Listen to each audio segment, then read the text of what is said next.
জাতীয় নাগরিক পার্টির নেতাদের বিরুদ্ধে দুর্নীতির অভিযোগ তুলেছে বহিষ্কৃত নেতা মুনতাসির মাহমুদ।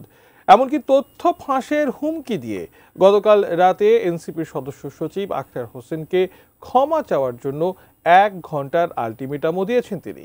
বিস্তারিত শিহাব ইসলামের ডেস্ক রিপোর্টে।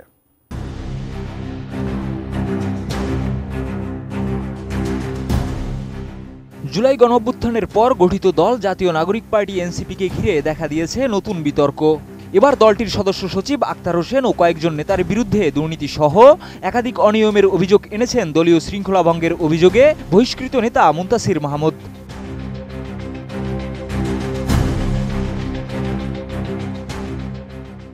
নভেম্বর রাতে এক ফেসবুক পোস্টে আখতার হোসেনকে উদ্দেশ্য করে তিনি 1 ঘন্টার ক্ষমা চাওয়ার আলটিমেটাম দেন। তবে নির্ধারিত সময়ের মধ্যে আখতার হোসেনের পক্ষ থেকে কোনো জবাব পাওয়া যায়নি। এরপর রাত 10টার দিকে দেওয়া আরেক পোস্টে মুনতাসির লিখেন, আখতার ভাইয়ের জন্য মায়া লাগছে, ফাঁস করব নাকি, হা হলে লাবরি একদিন, না হলে কেয়ার দিন। পোস্টের মাধ্যমে তিনি অনুসারীদের প্রতিক্রিয়া দেখে পরবর্তী পদক্ষেপ নির্ধারণের কথা জানান।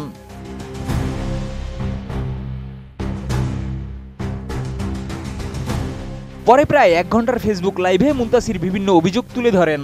তার অভিযোগগুলোর মধ্যে ছিল সদস্য সচিব আখতার হোসেনের বিরুদ্ধে 50 লাখ টাকার দুর্নীতি, উপদেষ্টা মাহফুজের ভাই মাহবুবের বিরুদ্ধে নোয়াখালীর কমিটি গঠনে অনিয়মের অভিযোগ, আর তার বিরুদ্ধে ষড়যন্ত্র করে চাকরিচ্যুতি সহ পুলিশের সহিংসতার সাথে জড়িয়ে তাকে বহিষ্কার করা অযৌক্তিক বলে উল্লেখ করেন তিনি।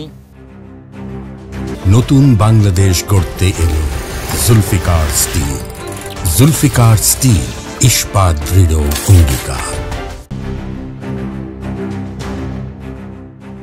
লাইভ চলাকালে উপদেষ্টা মাহফুজের ভাই মাহবুবের সঙ্গে কথোপকথনের একটি কল রেকর্ডও প্রচার করেন মুনতাসির।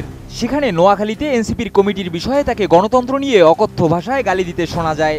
এছাড়া তার বিরুদ্ধে এলজিবিটিকিউ সংক্রান্ত বিষয়কে মিথ্যা ও প্রতারণা বলে অভিহিত করেন এবং দলের আচরণের সমালোচনা করেন।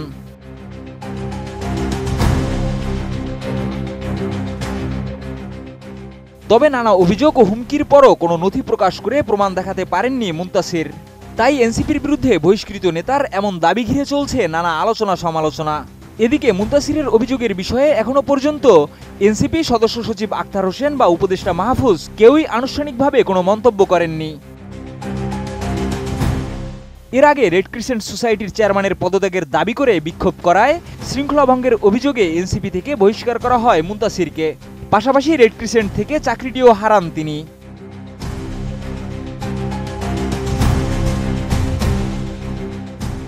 শিহাব ইসলাম, এটিএন নিউজ।